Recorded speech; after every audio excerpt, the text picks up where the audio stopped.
Hello everyone and welcome back to Cinderella Phenomenon. I have been away for like 2 weeks, but we're back and I literally forgot what happened, so we're just gonna get into it. I forgot the content warning. Okay, where the fuck was I? I was here. Latest one. Okay. It has been more than a week since Bart and I returned from watching. It's been avoiding me ever since that day. I don't really have much cause to be around each other nowadays. I'm constantly on my feet preparing for Emmeline's ball. This is ridiculous. Better to be busy than bored, princess. That's so true. Oh, I forgot myself. That's so true. I like to like doing shit, like, because like I feel like I would be walking around doing nothing the whole time. I still for a moment to better balance the pile of fabrics that I'm carrying, but then the maid has ordered me to bring this to a designated room so that I can be sorted out. I'm being reduced to fetching and carrying. I mean, at least you're doing something. You're getting a living. I have no progress on accomplishing my first good deed. Okay, I would be kind of pissed if I made it first. I doubt that somebody following orders from the other maids will help me get my first good deed. I feel like shuffling in my pocket, then I notice Laura peeking her porcelain face out. Better obey than disobey, at least. You're not going to get you're not going to get a good deed by. Oh my god, guys, wait, give me a minute. You're not going to get a good deed being stubborn. Anyway, you gotta put yourself out there a bit more, princess. You can't just do whatever is convenient for you. That's not good. Laura has not been no help at all. Wait, how is this place? Is this where your room is? I stopped in front of the door in my old bedroom. Ever since I came here, I've been ignoring this room, not wanting to see what the king did to it during my absence. You don't want to. You don't want to go in. Why should I? It's not as if it's my room anymore. Oh, you know, friend. Aren't you curious about how it's changed? I'd be lying if I said it wasn't. I guess a little peek went there. It's the same. It's the same. I step into the room and close the door behind me. Huh? It's like stepping into the past. The room is exactly as I left it. It seems completely untouched. Oh, she's back. She's back to normal. Moments later, Dolores standing before me in her human form. It looks like someone's been dusting in here. Strange, considering no one should remember who this room even belongs to. I glance around, eyes wide. Everything looks the same. I put the fabrics that I'm carrying down on the bed and make my way to the shelf where my dolls are displayed. My eyes pause on a specific doll. Oh, hi! He's so cute.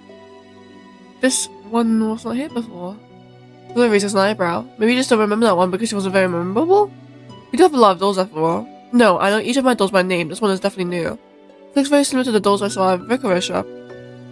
I quickly turn around at the sound of the doorknob. My eyes move to Delora, but she's really turned into a doll and tucks herself into a corner of the shelf with the rest of my dolls. Emily stands in the doorway, eyeing me closely. Yes, sir, what are you doing here? I've been mistaken if I was supposed to bring these fabrics in here.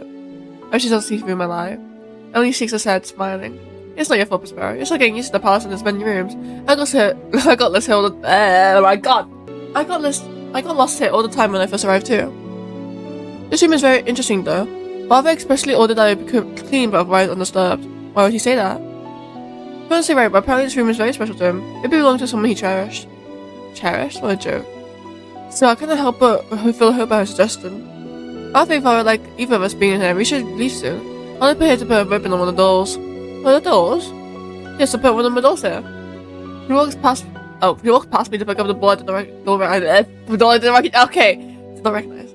I bought this. I know Emily knows visit Vigora, but I didn't think she liked dolls. She always prefer receiving and buying books, so why does she have this doll? Do you like dolls? Well, I don't mind them, but I usually don't buy them for myself now. So why did you buy this one? Emily looks at the doll with a smart smile and shakes her head. I'm not sure. I bought it as a gift, I remember that much. I was going to give it to someone who liked dolls, someone I wanted to befriend. I don't know why, but it feels right to leave the doll here until I can remember who Mo was meant to give her to. Emily was silent for a moment. She was supposed to give it to me! I don't know, she forgot. Oh no, that's so sad. Before she turned to me with a bright smile. I know I have a delivery to make, but could you come with me to the palace entrance first? But we're still busy talking to cooks, so the fabrics can wait.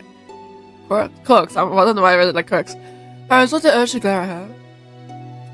She better not be dragging me around to do yet more errands.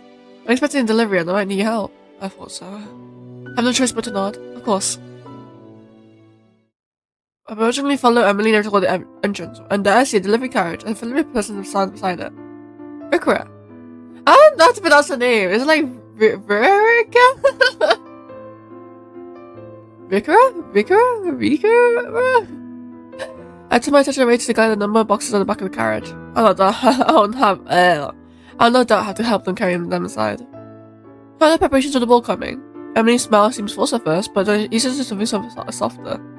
It's going well, I suppose. How about the wedding?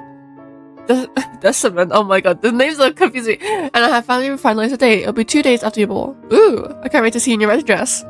These two always talk too much when they get together. Because they like each other. They want to know what happened with them. You know, like, they didn't catch up. She's getting married, bro. I know that chat as I walk up to the couch to observe the boxes piled inside. What's in the boxes? Oh. Victoria reaches out to grab one, she hands it to me. I'm helping the ball decorations. I came by with part of it today. Part of it? Careful, it's very heavy. I take the box from my hands and nearly stumble. This is heavy! I make sure I have mail service do this. Pedophilia has placed quite a large order. I'll put the more fragile decorations first. Oh, the glass bubbles and vases? I get my teeth as I shift the box in my arms in an attempt to make it easier to hold. I thought you worked at a toy shop. Yes, we also have hours dedicated especially to party decorations. That's actually pretty impressive. Toy shop and party, like a party shop. What kind of toy shop is that? Miss Matt, will you be alright? I feel annoyed Slim beside me. Obviously not alright. I mean, reaches out to help me in the box, but she's too late. I'm only taking one step forward when the box slides and I stumble. I managed to create it in my arms. The weight is too much for me.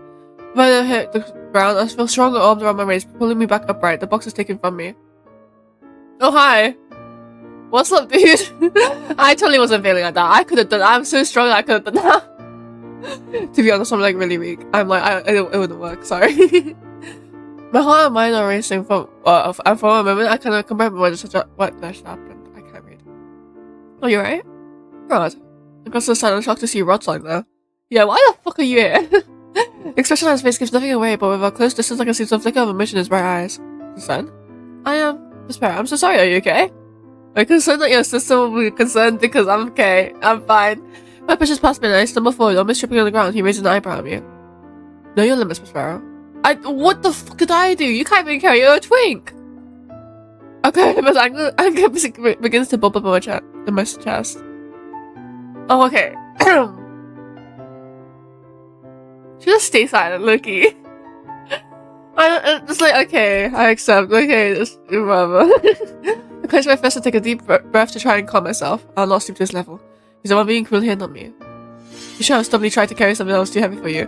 Oh, wait, that was good, right? That was good. I'm so smart. I just didn't have energy to argue with him. I'll take my responsibility if you do get hurt. Okay, that's not your fault. That is not your, okay. Well, you shouldn't be so angry with her for trying to help me. It was my fault for giving her something so heavy. Vicar, what are you doing here? Well, his voice is still called. Vicar's looks startled by his tone. Why are you so angry? Are you pissed like she's marrying someone else? Because that's not, like, you just gotta get over it, bro. If she's in love, like, just get over it. That sounds really mean. It's like, oh no, man. I only came to deliver some of the decoration of the ball. It's like, she doesn't deserve to be called again just because you like, your feelings are, like, I don't know. And you thought Emelina and her maid could carry these things on her own. Right, this is not her fault. I'm the one who chose to bring Prospero with me. I never say the size of the size of the delivery. Because it's delivering the supplies. If she admits her mistakes, I never thought Rod would be so stubborn. Emily's expression softens as she looks at her brother. She looks sad. Rod ignores her and picks up the box that I've been carrying. He begins to walk away before he suddenly stops and glances back at me. Come on. How are you carrying the boxes? Even I can't carry it. What's this? What is this? We're going to call some servants to carry these boxes in. He turns around and begins to walk away. I'm Emily's personal maid, not his. I glance at Emily, who nods her head. Oh yeah, I'm so sorry. Thank you for helping my brother, Prospero. I thought he was the one who helped me. Look, I thought he was the one who helped me. I could see ever so slightly before running after Rod. Rod, wait. He picks up the pace as if trying to lose me. Oh, okay, fine, whatever. I click on the belly somersault before running straight right into Rod's back. What now? Why so angry at me today? I have barely even spoken to you. That is so true. I didn't do nothing wrong at this moment in time. I don't know what I did wrong. I know I'm really mean, but it's not. Your mere presence is enough to document mood. Oh, fuck you then. You're being mean at me. I glare at him and cross my arms. Funny, you call me cruel, but right now you're worse than I ever was. I don't need someone who hasn't even managed a single good deed to lecture me. Huh? I tried very hard to resist the urge to slap him. It was supposed to help me get a good deed. As I said before, I never agreed to this. Fine! The fuck? I was like, I don't need you! I'm gonna do a good deed of my own! Oh my god! I still refuse to help you. If you don't wanna, then I'll just fucking leave. What the frick? Rod starts walking and I hurry after him. I cannot help but recall how cool he was with Vicar earlier. I thought they were friends, but he treated her like this. Oh my god, her like this on the toy shop too. Why are you so angry at Vicar earlier? No reason. I raise an eyebrow when Rod quickly answers the question. Do you recall for no reason? You have such a princely disposition. Rod frowns, but has no rebuttal for my words. You must be generally cold and unfriendly. Excuse me? That would explain why you treated Vicar as you did. I thought that you two were childhood friends. Vicar's always closer to Emoji than with me. We may have been friendly once, but we've since become distant. Distant? From what? We're getting married! It's none of your business. I paused as we passed by my door, remembering that I left both my fabrics on Dolores' side, and I went to the door and opened it. What are you doing? None of your business. It actually isn't. Enjoy your field trip? I found my CS in my bed as you before. What would we have done if it wasn't me? Let's switch yourself to these things. Laura? Once Leah enters the room. It's nice to see you here, Lady Delora. It's nice to see you too, little Sebby. Why are you here? Great. Just clock that. Doesn't he can't speak, right? Oh, Sebby. Oh, Sebby. Okay, no, I get it. So Sebby is the one speaking, but when it says Rod, is he speaking the Rod voice? Okay, I get it. I thought it was Rosby. I was like, wait, how is okay? Blood shows he smacks his nails. I thought I would help the princess here since someone doesn't seem very willing. Rod furrows his eyebrows at her. I didn't. Yes, I know. You didn't sign up for this. But do you really think you have a choice, Rod? Damn, Rod has no choice. Dora looks at Rod pointedly. The consequences of this fails. Looks away, expression conflicted. Consequences? I don't know those consequences not helping me. What's that about? Consequences for helping me with my curse? Rod sighs heavily before turning back to Laura. He's not paying attention to me. Oh, fuck you then. I'm not the right person for this. Doesn't matter what you think, the princess thought you were, so stuck it up and do your job. Ugh. Another silent for a few moments before he faces me, looking resigned. I'll help you then, but don't expect me to change my opinions of you. I shook at him. It's not like I was expecting you to do in the first place. Laura grins with a clear triumph. Good talk. My sighs. In order to achieve your good deeds, you're going to mend what you broke before. I feel like I already know what he's going to say. My sister's always wanted to be your friend, so you must do that. For her kindness, you may be able to get your first good deed through her. Okay, I get it. Show her kindness, though. Laura decides to stay in the room for the time being, saying that she believes Rod will be able to help me from now. Later, I make my way to the dining room with the fabrics and see Emily and Ophelia inside. Okay, this is easy, bro. That's not even nice. Sparrow! Hi.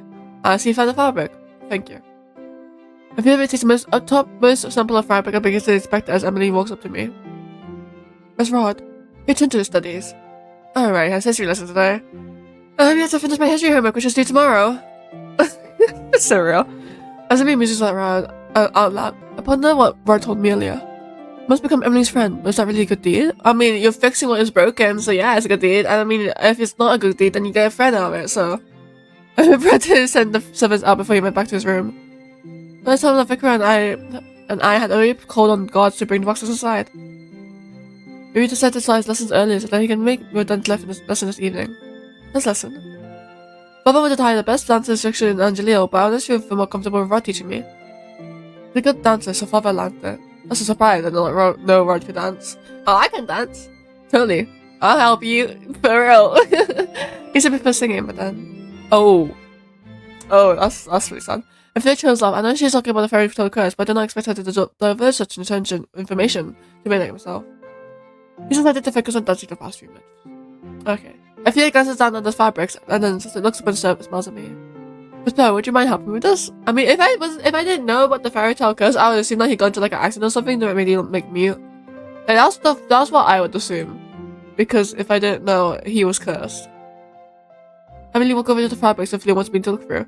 There are apparently samples for the tablecloth that will be used during the ball. This is gonna be a long day. I mean, you just look through it. Like, you just choose the best one. Rod comes immediately to the throne room after his history lessons to start his dance lesson with Emily. Oh, he's such a good brother. He's not good to me, but it's okay. I'm only telling you here because it's my responsibility as a personal maid to watch over as she practices. I watch as she steps out of the room and Rod sighs at her. Don't do it wrong. She's trying. That's the 10th time. She's trying. If she's tired, she's trying. Sorry. Again. Yo, he's a strict ass teacher. They stop from the beginning. I'm able to save on my own side when Emily messes up the same step again. This will be the 11th time. Oh yeah, I'm terrible at this. Would you rather have the royal dance instructor teach you? He has more experience teaching than I do. Oh no, you do want me to teach me, Rod? Oh, so nice to each other. I'm sorry I'm such a slow learner. You're always good at everything. Singing, dancing, cooking. Prince Rod cooks. Yes, Rod does cook. He's very good at it. Oh yeah, because they're from the common family. That's how he got the experience, okay? You have to tell them. Does it really matter? I love bragging about how talented my little brother is. Oh, she's so nice. She's such a nice person. I see a tinge of pink in Rod's cheek as he turns away. Is he embarrassed? Yeah, because he's getting praise. I feel like Loki, let's say, like if it wasn't in his position, I would be embarrassed. Emily looks down at the floor, her smile smaller. I wish I was as talented as you, Rod. I always thought Emily was overly optimistic. She always seemed to bounce back with a smile, no matter how many times I pushed her away. I can't help but reconsider that thought. Still, seeing her like this only irritates me. Pushing yourself will get you nowhere. No one can be perfect at everything when they first start out. Huh? I remember my mother gave me similar lessons. This was such a harsh teacher and she hated when I showed weakness in further. She made me keep practicing until I perfected whatever it was she wanted me to do. Failure was never an option. I never had time for self-pity. Instead of feeling sorry for yourself, just try harder. Let failure inspire you to do better. Okay, the mother thing was not okay. The whole mother thing was not okay. But the advice itself is okay. As long as you take breaks during like this, like it's okay. Loki, yeah, alright. Yeah. Prospero that was. She's right, Rod. It's not complaining I should be working harder. I know, exasperated silence across my arms. You're always looking at your feet when we reach an unarmed turn. Instead, focus on cutting your steps and let Lord Prince Rod lead you. Worrying too much on your next step is what puts you off from him. Emily says at me. Can you dance, Prospero? I can. Why? That's amazing! There's something amazing about my being able to dance. I mean, yeah. Her praise makes me embarrassed regardless. Maybe I could learn faster by seeing someone else do the dance first. What are you talking about? It might be easier to copy the steps if someone performed them first. She turns to me suddenly, eyes bright. Would you help me? I meant to assist Emily in any way, but Capa's dancing with her brother? No, maybe we should not be doing this. No, I should accept. Because, number 1, it's a nice thing to do. Number 2, she's asking politely. Number 3, I can dance. And number 4, it's for her. It's for her. If I do accept, I think I can prove that I'm better dancer than Rod. It's not my motivation, really! It says I'm supposed to be listening to Emily no matter how observe her correct star. But that's what I want. Really? I myself to me, I take her hand into hers. Thank you, Prospero. I thought it might be an awkward request, but I'm so glad you're happy to read this. Oh, I agreed to this. I think she's happy. Loki, she's happy. Oh, I tried to look at Rod who's glaring at me. I'm not dancing with her, she messed up on her feet. I'm sorry. She asked. She was the one that asked. So you're gonna suck it up, we're gonna dance. He gives him a disapproving look. Oh, please. Rod's eyes me warily. I still hold them off in my hand. Shall we? Rod scowls at me for a few moments before finally taking my hand.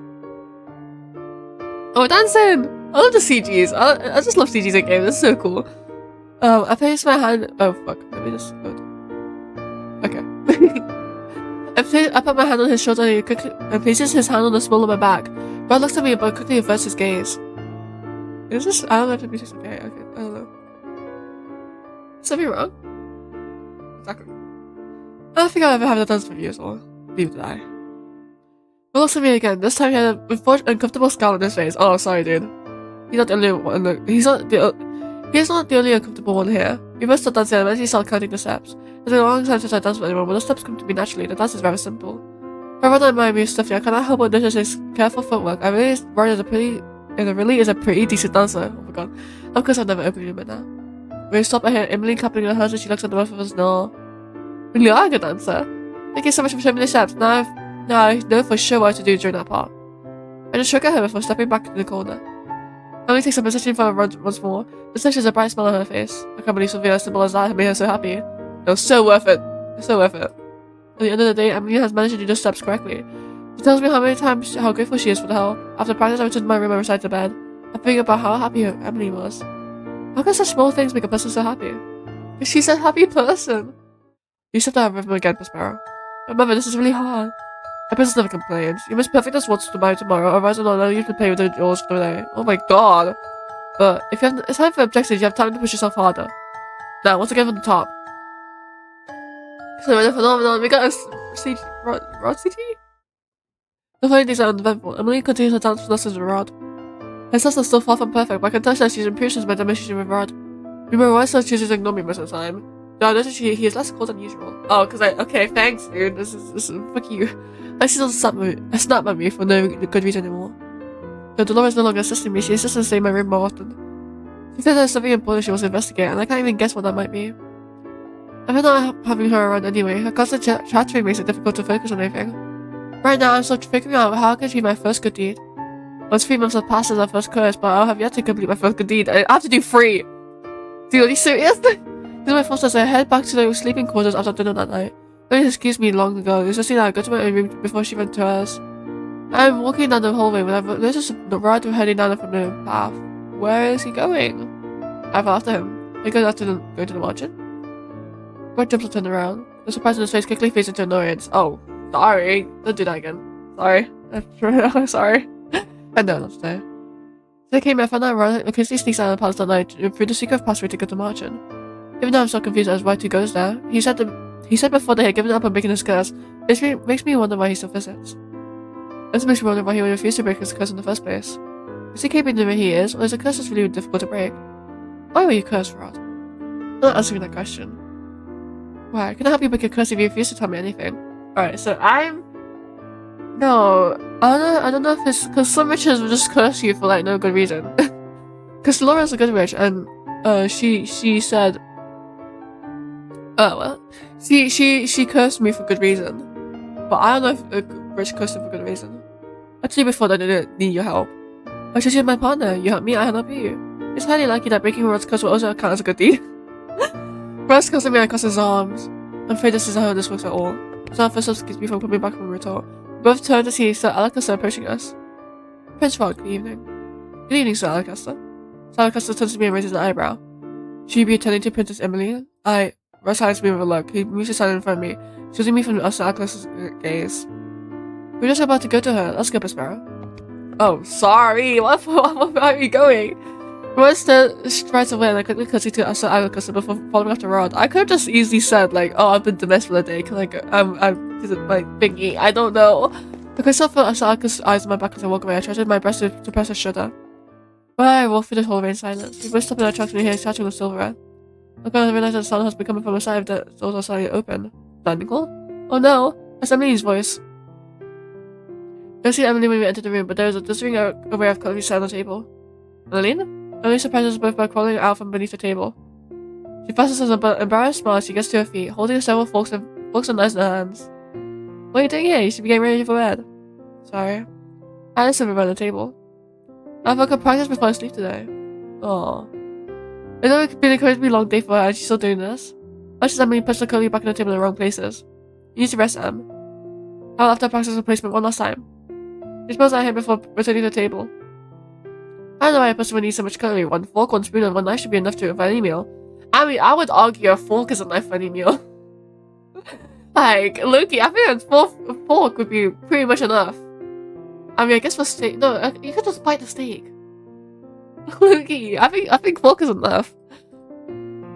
Now these glasses are recorded correctly. This one's for roti, this one's for red wine, and this one white wine is for white wine or champagne. Let's not point out her mistake. Let's give her the correct answer so that she moves on, right? If we give her the correct answer, she'll remember it. Yeah, I don't want to be mean about it. I'll just like, oh, yeah, because she's learning. But if I point her, wait, no, I feel like because point out her mistake sounds really mean. It sounds like I'm purposely like, oh, you did this wrong. But like, give her the correct answers sound much nicer. The food is for champagne. This one other is for sherry. Oh, right.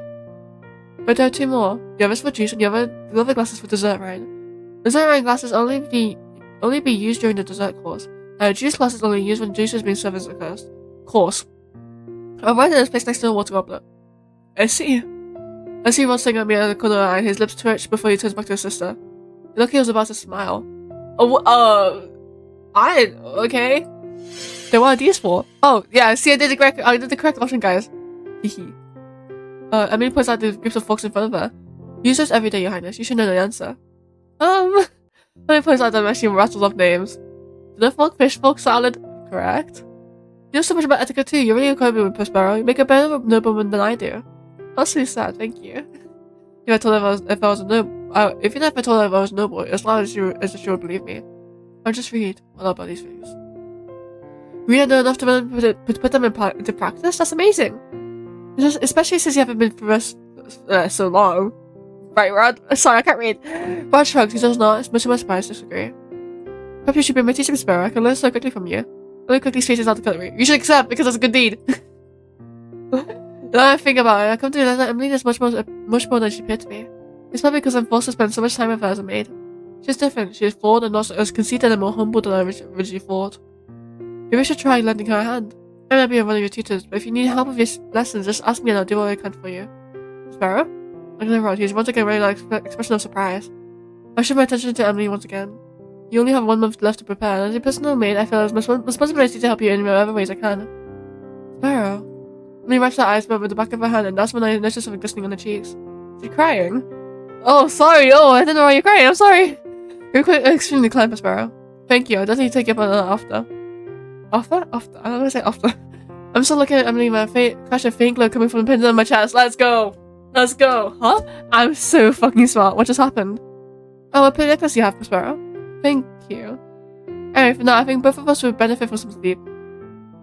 I did it! I did it! I did it! After escorting Emily back to her room, I woke out the home in the days. What was that like? It seems like I actually managed to obtain your first good deed. I can't believe I was here. I'm so happy. Oh, I did it. Now 2 more to go. Now that you've done the first one, it should be easy to do the second one, the third one.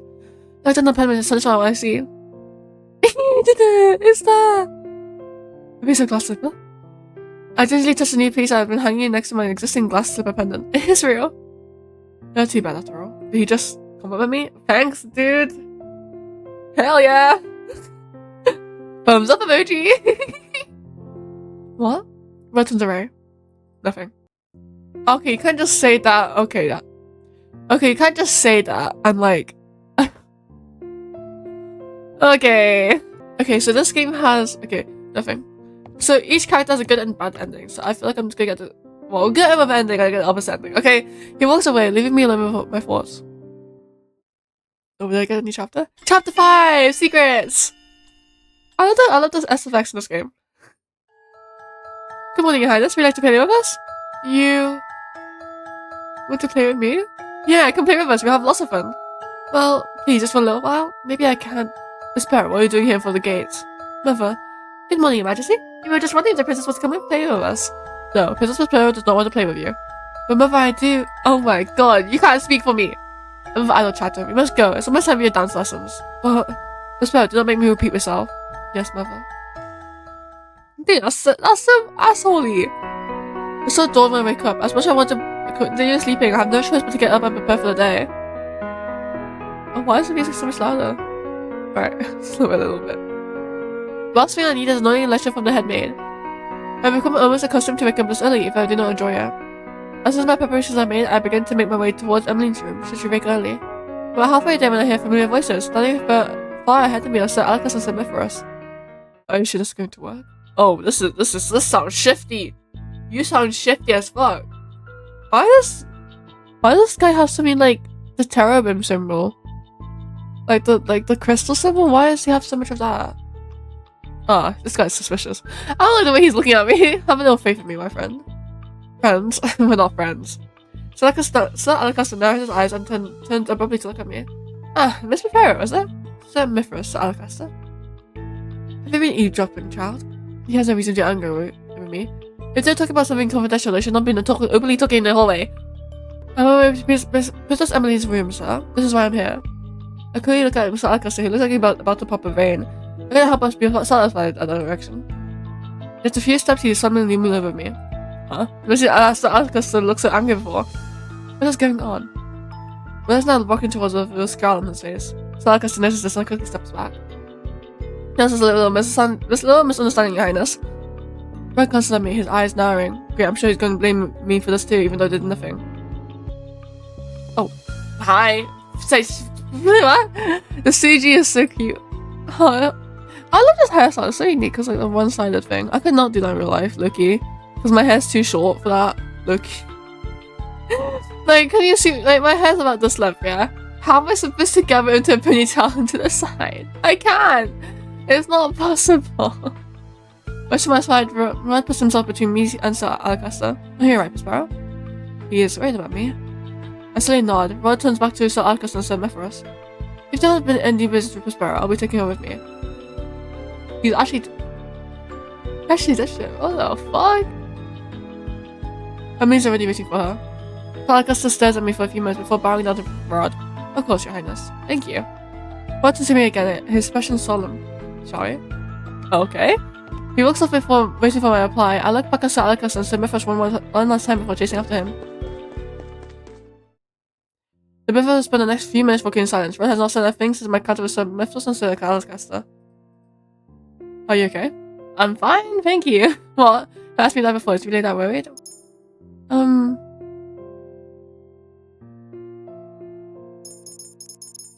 Oh, I don't know that. Well, I don't know what to ask. I don't know what to say. If I say it truthfully, I'm not okay. That's not, I don't know. That kind of lead into something bright. Like, I'm not okay. This thing sucks. Like, okay, let's just say I'm fine. Yeah, I'm fine. I'm supposed to look at Rod's face and my response. He's supposed to be soft, so like his usual scowl. When he's pretty worried about you, Princess. Huh? Rod glares at his stubby with his teeth tinged pink. You can't say this now. You were so mean to me before. I don't know what changed. Stubby chuckles. Sorry, Rod. Your thoughts rank so lightly in your mind. I can't help but say them aloud. It's not the first time Stubby has told me about what Rod is thinking. Oh yeah, because I need the other option would be like something bright. Rod reaches out and pushes Stubby's face, his scowl returning. Wow, I'm sorry, okay, but next time try not to think so loudly. You said that Emily was waiting for me. I did not expect her to be set up so early. Where is she? I lied. What? You like to help me get out of the situation? Why? Why are you helping me? Because while you're here, you're my responsibility. I may live the role, but I still uphold it. You did not uphold it before. Wait, what's changed? Besides, you don't need a reason to help someone in need. True that. That's what I need. I remember Faye and Dolores telling me that before, that being good often involves helping others who I need. Now I helped you, I'll be taking my leave now. I have fencing lessons this time. So this guy is actually like a really good helper, but he's just really mean about it, okay? Well, I starts to walk off, but then stops and turns to look back at me.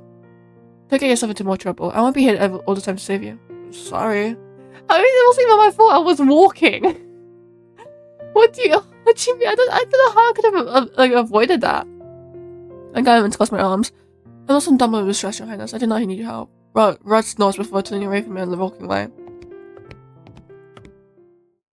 Later that day, I watched Emily finish her etiquette lessons. We told the teachers to impress with her progress. Emily's able to correctly name all the glasses and cutlery. She's not a slow learner. I came here early in the day to better teach Adeline about proper dining etiquette. It turned out my lesson was valuable. You have shown great improvement, Your Highness. I'm glad you have been diligent with your studies. No doubt you'll be ready for the ball soon. Emily smiles, her cheeks turning pink. Thank you, I have done it without the help of a friend. Emily glances at me briefly and smiles gently. I owe her a lot.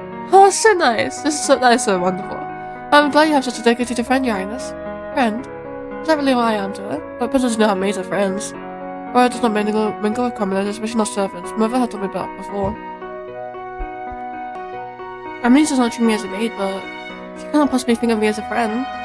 And the teacher gave oh my god, I can't. But the teacher gives Emily several books to study for the next lesson. She ends the lesson and seizes herself. Emily approaches me and grasps my hand. Thank you so much for your help, Prospero. I will have passed for your help. How did was repeat the things that your teachers taught you? Very different. I raised an eyebrow at her. Different. I started to get nervous in my lesson. My teachers are strict and intimidating. Aww. I can't even use pressure. But with you, well, I feel more comfortable around you. It's probably because we're almost the same age and your lessons feel more casual. Ooh, okay, that's actually a really good point. I was like, oh, she's so nice. So thank you. I am very grateful to you. I looks down on the ground shyly. Her eyebrows are red at her friends. I throw my eyebrows at her. Why would you even want to be friends with a maid? You're supposed to be making friends with the nobles, not the servants. Emily frowns. I could feel her display. She walks towards the window and sighs. I tried. They might be saying anything, but I can feel them silently judging me. I wasn't born a princess and I feel that they judge me for anything I do. They feel that I smile so much, or I'm not regal enough. They feel I'm too clumsy or too cheerful. Emily definitely does not act like a noble. I cannot say I blame the nobles for being skeptical of her. Three of them suffocates me. I did my best to act like a princess, but the way they all look at me, it's as if they were waiting for me to make a mistake. They all have an excuse to jeer at me. Every girl dreams of becoming a princess, and yet this is not my dream. I mean, to be fair, like, she's been placed under a lot of pressure, because now that I'm gone, he's probably the heir. And she was competent in princess. Like, you have to learn all that shit. Like, everyone else has like a whole like childhood to learn it through, and she only has like a year. No, I really just miss being a normal girl. I miss my freedom. Look at her thoughtful. I can understand what Emily is feeling. Just like me, she was thrown into this world that she was not ready to be part of. Right now, she has no choice but to fit in. She avoided my child in the first place, I accused her of stealing it. Yeah, she did. It wasn't even her fault, Loki. Have you told your mother how you feel? Emily shakes her head. Not like King either. I don't want them to think I'm that ungrateful. That's why I'm trying my best to become accustomed to all this. Aww, she doesn't have anyone to go. I mean, I guess Rod, but Rod doesn't have the pressure to be, like, perfect. Perfect, like a princess. I cross my arms. You're not happy. I'm not. I just assumed that I'm happy because I smell a lot. She barely opens up to anyone, yet she opened up to me. I had given the choice before I was cursed, I would never have listened to her. You should tell them how you feel rather than just keep it to yourself. Otherwise it's stressful, continue to accumulate on your shoulders. I wish I could be more honest with them, I really do. I envy you for being able to speak your mind. You envy me. Emily takes a deep breath and sighs. The frown fades with a sigh, and is quickly replaced by a fragile smile. I'm so sorry for ranting for an entity like that. I must have been bored with you, my story. I get so annoyed with her, but now I've seen her side of her that I suppose she's not as terrible as I had first thought. If you give people a chance, Loki. That's how yeah. I remember that mother wanted me to see me after her license day. Allow me to escort you to the Queen then. Thank you. Woo! Go CG. Days passed without any real conflict. I ran into Sir Alcaster again in the hallways, but his eyes passed over me as if I'm something to be ignored. Delora had been ignoring me as she'd been too busy with other priorities, returned to the mountain yesterday to discuss something important with Buffet. It's not as if she has been any help for me since she came here. I've been staying in my room while I run around doing errands for Emmeline and taking other chores that are handed to me. Right now I'm headed to the palace gates as I hurry to meet Emmeline. She was going out of town to meet Victor again, and I was thrilled to meet her there. Prince Clara! I went to like see Fritz walking my direction. Ever since telling me to refer by my name, has been slipping over not using my title. I see him, but when I do, we do not have much time to discuss anything. Can I help you with anything, Fritz? It's no row. Have you managed to complete one of your good deeds? Days after I had originally run into Fritz, I managed to have a quick conversation with him regarding my trials. It's been a long time since that conversation happened. Recently I've barely seen Fritz. I heard rumors that he's being reassigned somewhere outside the points I showed my pendant and pointed to a piece of second glass slipper. I managed to get one several days ago. This pair, that's wonderful. I knew you could get one. Only 2 more and I can break this curse. Fritz, Miss Sparrow, I don't think you two will be acquainted. We turn our heads at the same time when Mythos suddenly appears from the corner, the usual smile on his lips. I don't hate this guy. This guy's looking kind of suspicious. I don't know, this is a vibe. He's all green. Said Mythos. Fritz, I believe Sir Alcus is looking for you. Right, sorry. Miss Sparrow. Let's see my leave now. Of course. Oh, Kirsty's by. Miss Sparrow says, oh, because you can see, okay. Sparrow said Mythos before walking off, leaving me alone with Sir Mythos. Mythos not saying anything, but continues to smile at me. His staring makes me incredibly uncomfortable. Is there something on my face? Excuse me. I could see start to walk off and Sir Mythos calls my name. Miss Sparrow? Yes? I just wanted to thank you for your hard work and dedication to our princess. Look at him, puzzled by sudden gratitude. Don't worry. Everything will soon be remedied. Excuse me? Apologies, I did not mean to keep you. Completely ignores my question. He just his head slightly before turning away and walking away, hit the smile still on his face. What's that all about? Yeah, he shouldn't. He does know because you wouldn't courtesy to our maid, would you? Rod and Emily already waiting before me outside the carriage by the time I arrived at the palace gates. My head's arm crossed and looks at me irritable. Oh, my bad. His face is perpetually looking at Scarlet seems. You're late. My apologies. You're so grumpy, but you've been late many times before too, Rod. Rod just shrugs his shoulders. As he turns and heads into the carriage. Emily sighs before looking at me. Shall we? Of course. The three of us sit in silence as the carriage rolls around the town. I assign to the guard duty sitting out front with the driver, watching for any disturbances. Emily glances forlornly out of the window when Rod silently looks at the other and he rests his chin on the palm of his hand. I can't read, guys. I ask Emily pausing to look at Rod every now and then, looking restless. Finally, she breaks the silence. Are you so mad I ask you to come and visit Rokura? Ugh. You could have declined the invitation, Rod.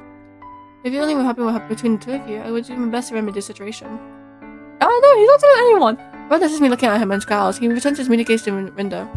I never just say, but you used to be so good with friends with Victoria too, Rod. But then ever since you were... I mean, stopped herself, but I know that she was referring to her as curse. How that day you kept your distance from her, then when you found out about the wedding, you even cold towards her. He definitely likes her. Lucky. Even Victoria's worried about you, Rod. She worries that she might have offended you somehow. Emmeline. His hair rolling his tone. Is it possible that Victoria's related to Rod's curse and considering timing? Emily opens her mouth again to say something, but then suddenly stops and returns to the window, the expression mirroring her words own gloom. We're all silent until we arrive at the toy shop. Emily, good to see you again, and you too. Prospero, was it? And an acknowledgement. Victoria lost Twilight in the night, who stands guard at the drop door. Is this the two of you today? Huh? Emily and I both turn around to see that Ron has indeed vanished. Emily frowns.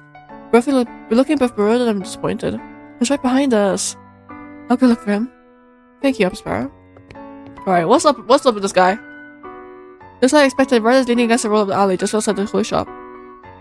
Let's just stay with him. We don't have to talk. Let's just stay. If he doesn't want to talk, he doesn't want to talk. Loki. I can tell by Rod's stiff posture that anything else he doing will fall on deaf ears. So he reaches standing next to him and said, I lean against the wall with him. What are you doing? Keeping company? Rod raises an eyebrow at me. Since we even likes my company. Well, I would be here to stay inside the toy shop and listen to Emily and Victoria talk. So you're not here to try and get me to talk. Well, as if you're answering any of my questions. I've tried forcing you to talk, and I know how effective it is. But I'll be here if you do want to talk. Rod eyes me suspiciously. Since when do you start listening to others? When you're a person made of someone who enjoys talking, you learn to listen. I did the right choice! Emily's has been happier these past 3 months. It's admitted, but it seems to be because of you. And she praised me? Huh? Ron looks away, his cheeks turn to pink. Think whatever you like. Fucking a cheesecake? Okay. I don't know why, but for some reason I'm happy that Rod gave me a compliment. Princess Lucette. Rod and I turn around and the sound of the voice pulses in front of with a bright smile. It's nice to see you again, Princess. What are you doing here? I'm about to deliver a letter to Prince, but I guess that won't be necessary anymore. A letter? Is Lady Buffet asking for me? That's you, she wants to see the princess as well. Me? It's been a while since I was last in the mansion. Is something wrong? We need to discuss something important with the princess. Come to the mansion tonight. Tonight? But we're here, so why not now? Most eyes shift to our carriage. You're here with the Princess Emily, right? Yes? You can't make it wait too long. We need to discuss your use complicated. It will take some time to explain. That is... ooh, okay. The toy shop door opens. This is like the start of something huge, because I don't know what could we talk about? Emily stands in the doorway as she says goodbyes to Victoria. Remember, tonight. He said what's his last words before he slips back into the crowd. Emily's visit with Victoria has been briefer than I thought it would be. Now all of us are heading back to the palace. Rosa uttered a word on her way back, and I can tell that this is making Emily agitated, as she continues to keep glancing around expectantly. There's something to say it. Huh? Emily stares at me. You obviously want to say something to Prince Rod. The only way you get answers is to ask him directly. Will turn around. It's as if he doesn't hear me. Emily claps her hand and sighs. Well, I glance at Rod, who persistently stares out the window, his eyes focused on nothing. He's meant not to hear us. How immature. Rod? Because sad that you weren't here today. So it's certain that you stayed outside to avoid seeing her. What's going on with you? I'm not in the mood to answer your questions, Em. Emily grips the edges of her dress, her expression becoming more rigid. Wait, is he Ursula? Looky, hear me out, chat. You know, Ariel marries someone else. Wait, no, okay. The person he likes marries someone else. And then, I don't know, because Ursula lost her voice at the end of the thing, right? And then the movie. Am I speaking? No, this is based on the original, right?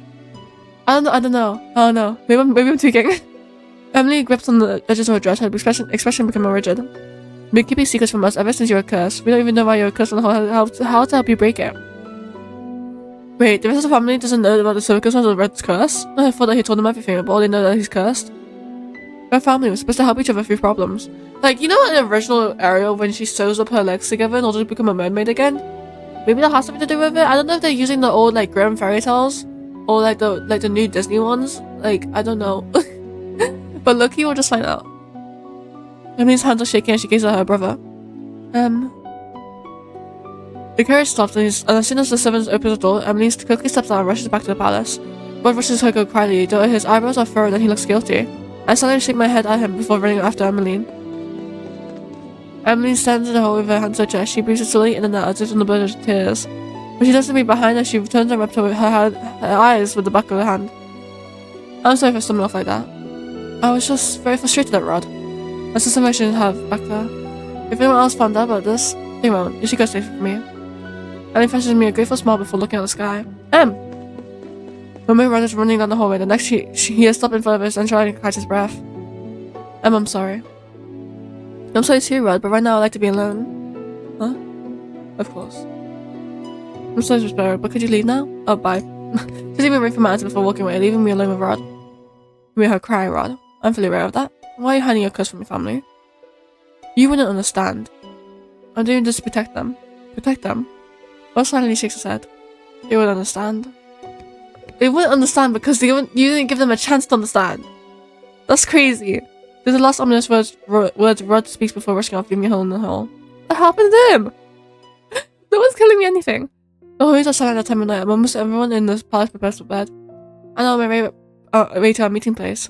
Rod told me earlier to wait from him there. I thought that he would make me go to the mushroom by myself after watching Translated with Emmeline, but I was wrong. I was so upset today. I've never seen her like that before. I took my thoughts back to the mushroom to what Rod said earlier. I don't know what Buffet wants us to talk about.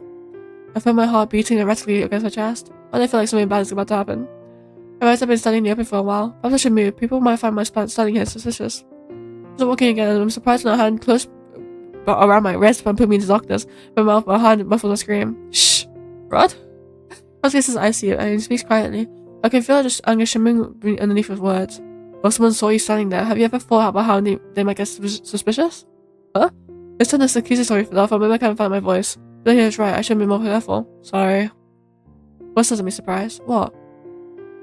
And I thought I heard you apologize, especially to me. Oh, well, at least I know how to apologize, unlike you. Ugh. How have I ever had a reason to apologize to you? Because there's nothing but treat me coldly, even if I have nothing personally to attack you. What's causing me, but does not say anything. It's like he sighs and takes my hand, pulling me after him. And he still does not apologize, chat. Oh, it's a CG school. What? Oh, something's so cute. Let's go before the guard sees us. I have no energy to argue with Rod, so I'll allow him to pull me along. I love the style of this dress, by the way. It's just like the sleeve and then like the buff sleeve. Yeah, I love it. I love it. I'm sorry. Oh, he did. Oh, chat. I said it too soon. What? He apologized to me. That made me repeat myself. I don't hate you, clearly. Just the thing I know about you is that you're not deaf. Oh, shit. Of course I'm not. I won't hear you. I got over it, but he doesn't respond. Princess, your hand is really warm. Huh? Rod speaks in his place and glares at Sebby, who seems to be shrugging. Your voice is too loud, Rod. Yeah, Sebby's such an op. Sebby's just calling him out. It was so funny. The dim lights, I can actually see a faint blush on Rod's cheeks. You are blushing. Huh? I am not. He looks at my hand and starts to walk towards a secret passage with me trailing behind him. Look around to see no one inside before you slip inside. I follow close behind him Rod in silence. My eyes move upward to the little bunny plush hanging on his shoulder. Sebby, I've been wondering, have you ever talked with Rod's family as yourself? Rod suddenly stops and scowls over his shoulder at me. Well, I'm asking Sebby, not you. No, that business, Princess. Rod doesn't want me to talk with others since he thinks that I might say something unnecessary. So much for that. You still speak, even when it is unnecessary. I didn't like you the time laughing. I can see faint pink in Rod's cheek, but it's probably a trickle of strange lighting. I don't think it is. That's right. Sebby has put out his thoughts more than a number of times. What do you mean by that? Well, I thought that he prefers to keep himself. I guess for that calm and his feminine voice, or his. Constantly clowns Sebby's face. I can actually see the poor plush struggling to get away from his hold. You're crushing the poor toy. Rod glares at me before highly releases Sebby. Rod can be so beautiful at times. I remember the time he almost threw on the window for saying that one while he had a hideous dress. Okay. Rod goes at Sebby once again. He readies his friends to pinch him again, but Sebby hurriedly apologizes before Rod can touch him. Okay, so stop talking now. Outside, I continue walking. Okay, I feel like this is the wait. Let's just see. Can I go back? Okay, I can't go back. However.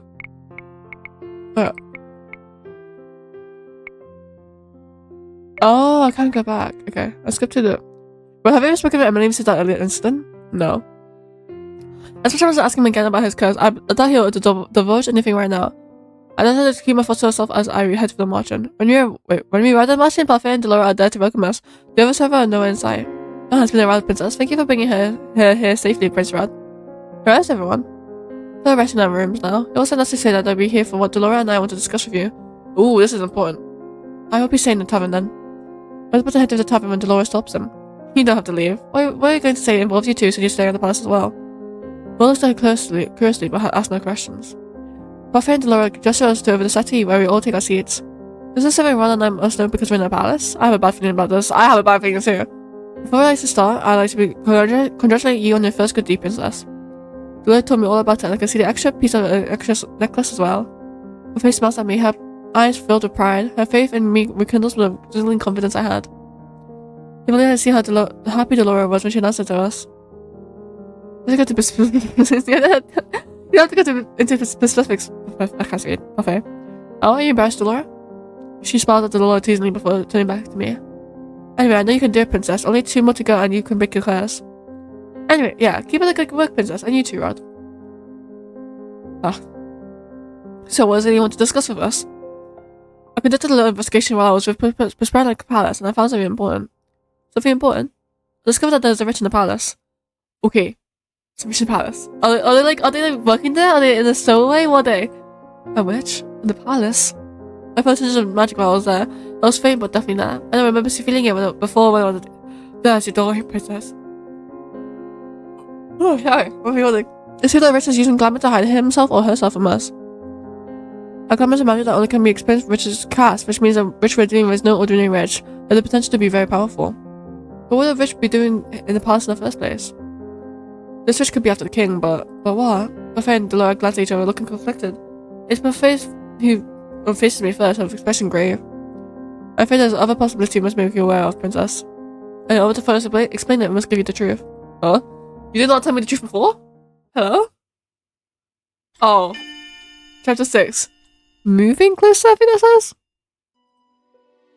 The truth? Okay, I'm gonna be really mean. And I'm gonna stop it.